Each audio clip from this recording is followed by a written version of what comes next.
Hi friends, welcome to our channel. Brahmamudi serial next ఎపిసోడ్లో ఏం జరగబోతోందో ఈ వీడియోలో చూసి తెలుసుకుందాం. ఆస్తి మొత్తం కొట్టేయడానికి రుద్రాని పన్నిన కుట్ర అసలేం జరిగింది అని తెలుసుకోవడానికి ఈ వీడియోని స్కిప్ చేయకుండా ఎండ్ వరకు చూసేయండి. రాజ్ నందగోపాల్ వాళ్ళ ఇంటి దగ్గరే ఉండి ఈ సమస్యని కావ్యతో చెప్తే నాకు సహాయంగా ఉంటుంది, పైగా నాకు ఏదో ఒక పరిష్కారం చూయిస్తుంది, ఈ సమస్యలు నాకు కూడా తోడుగా ఉంటుంది అని నిర్ణయించుకొని రాజ్ తన ఇంటికి బయలుదేరతాడు. అలా రాజ్ కారులో తన ఇంటికి వస్తూ ఉంటాడు. కావ్య తన ఇంట్లో వాళ్ళందరికీ కాఫీ ఇస్తూ ఉంటుంది. అలా కావ్య ధాన్యలక్ష్మికి కూడా కాఫీ ఇస్తుంది. అప్పుడు ధాన్యలక్ష్మి, ఈ ఇంట్లో వాళ్ళందరికీ ఏం కావాలన్నా దగ్గరుండి చూసుకుంటావని అంటారు కదా, మరి నాకేం చూసావు, నాకేం చేశావు అని అంటుంది.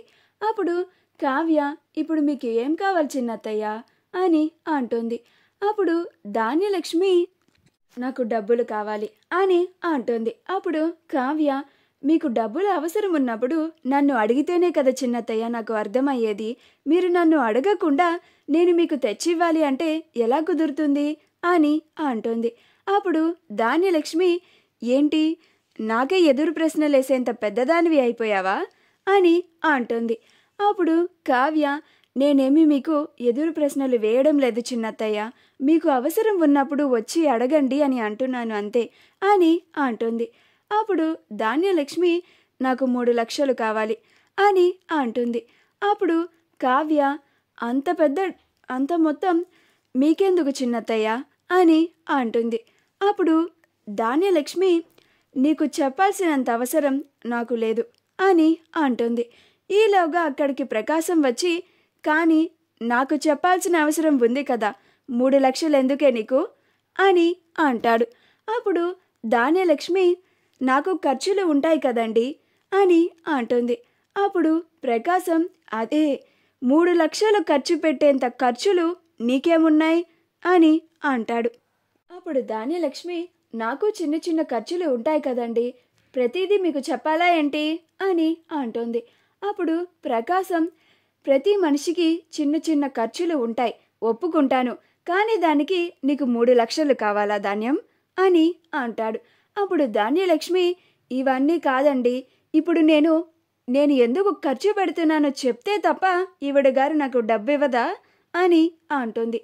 అప్పుడు కావ్య, నేనేమి మీకు డబ్బులు ఇవ్వను అని అనలేదు చిన్నత్తయ్య, ఇప్పుడే తీసుకొచ్చిస్తాను ఆగండి అని కావ్య లోపలికి వెళ్ళి లాకర్లో నుంచి 3 లక్షలు తీసుకొచ్చి, చిన్నత్తయ్య ఇదిగోండి మీరు అడిగిన 3 లక్షలు అని ఇస్తుంది. అప్పుడు ధాన్యలక్ష్మి, ఇలా నేను ఎప్పుడు డబ్బు అడిగితే అప్పుడు నాకు ఇవ్వాలి, ఎంత అడిగితే అంత ఇవ్వాలి, ఎదురు మాత్రం మాట్లాడకూడదు, మీ తాతయ్య గారు నీకు ఈ ఇంటి బాధ్యతని అప్పగించారు అని నేను సింహాసనం ఎక్కి కూర్చుంటాను, నేను చెప్పిందే వేదం, నేను చెప్పిందే శాసనమని అంటే మాత్రం చూస్తూ ఊరుకునే వాళ్ళు ఎవరు లేరిక్కడ అని అంటుంది. అప్పుడు ప్రకాశం, అలా ఈ ఇంటికి రాజమాతలాగా ఫీల్ అయిపోతుంది కావ్య కాదే నువ్వు అని అంటాడు. అప్పుడు ధాన్యలక్ష్మి, ఏవండి అని అంటుంది.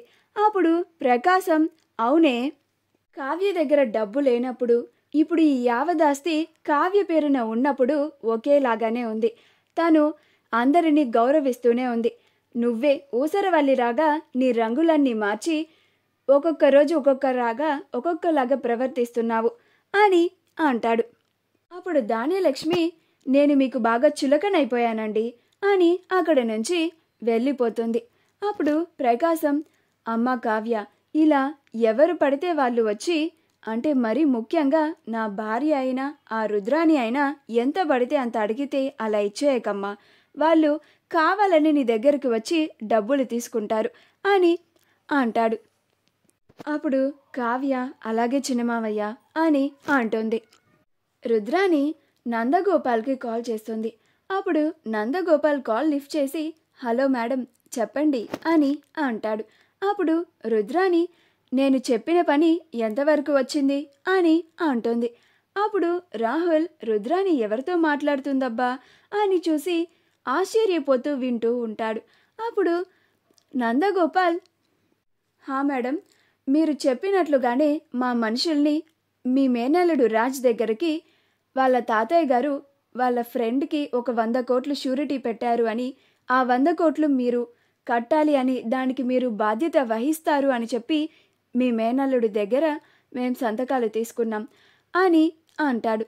అప్పుడు రుద్రాని ఓకే గుడ్, అనుకున్నది అనుకున్నట్లుగా జరగాలి, చెప్పింది గుర్తుంది కదా, రాజ్కి ఎలాంటి డౌట్ రాకూడదు, రాజ్కి కొంచెం డౌట్ వచ్చినా అందరం ప్రాబ్లం ఫేస్ చేయాల్సి ఉంటుంది అని అంటుంది.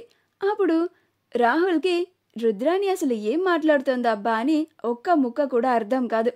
ఆ తరువాత నందగోపాల్ అలాగే మేడం, మేం జాగ్రత్తగానే ఉంటాం అని అంటాడు. అప్పుడు రుద్రాని ఓకే అని కాల్ని కట్ చేస్తుంది.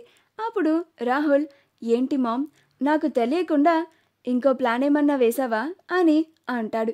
అప్పుడు రుద్రాని అవును రాహుల్, ఆ ముసలోడు మనకి ఈ ఆస్తి దక్కనివ్వకుండా ఎలాగైతే ఆస్తి మొత్తాన్ని ఆ కావ్య పేరు మీద రాశాడో, నేను కూడా అలానే ఈసారి నా వాటా నాకు దక్కాలి అని కాకుండా ఈ ఆస్తి మొత్తాన్ని నేను దక్కించుకోవాలి అని నేపథ్యంతో రాజ్ దగ్గరికి మన మనుషుల్ని పంపించాను. మా నాన్న తన ఫ్రెండ్కి 100 కోట్లు షూరిటీ పెట్టాడు. ఇప్పుడు అతను ప్లేట్ తిప్పేసి డబ్బులు కట్టడం లేదు, ఇప్పుడు ఆ డబ్బులు మీరే కట్టాలి అని రాజ్ని నమ్మించాను. రాజ్ పిచ్చివాడిలాగా నమ్మేసి ఆ 100 కోట్లు కడతాను అని మాట ఇచ్చాడు. పైగా డాక్యుమెంట్స్ పైన సంతకం కూడా చేశాడంట అని అంటుంది. అప్పుడు రాహుల్ అసలు నీకు ఇలాంటి ఐడియాలు ఎలా వస్తాయి మమ్మీ అని అంటాడు. అప్పుడు రుద్రాని నువ్వు మీ మమ్మీని చాలా తక్కువ అంచనా వేస్తున్నావు రాహుల్ అని అంటుంది. అప్పుడు రాహుల్ అవును మమ్మీ, నువ్వు అసలు ఎవ్వరికీ సాటి రావు, నీకు నువ్వే సాటి అని అంటాడు. మనం అనుకున్నట్లుగా రాజ్ 100 కోట్లు కడితే మన లైఫ్ సెటిల్ మమ్మీ అని అంటాడు. అప్పుడు రుద్రాని అవును రాహుల్, ఆ ముసలుడు మనకి ఆస్తి వాటాలు రాకుండా తన ప్లాన్ తనేస్తే ఈ ఆస్తి మొత్తాన్ని దక్కించుకోవడానికి నేను తిరుగులేని అస్త్రాన్ని వదిలాను అని అంటుంది. అప్పుడు రాహుల్ నువ్వు తీస్తున్న ఈ దొంగ దెబ్బకి ఈ దుగ్గిరాల కుటుంబం అంతా నడి రోడ్డు మీద పడుతుంది, కానీ మనం మాత్రం రాజ్ కట్టబోయే ఆ 100 కోట్లతో రాజభోగాలు అనుభవించబోతున్నాము అని అంటాడు. అప్పుడు రుద్రాని అవును రాహుల్, నేను అనుకున్నది కూడా ఇదే కదా, నన్ను ఇంతలాగా ఈ ఇంట్లో ఈ దుగ్గిరాల కుటుంబ సభ్యులు అవమానిస్తారా, ఇప్పుడు చూపిస్తాను ఈ రుద్రాని అంటే ఏంటో అని అంటోంది.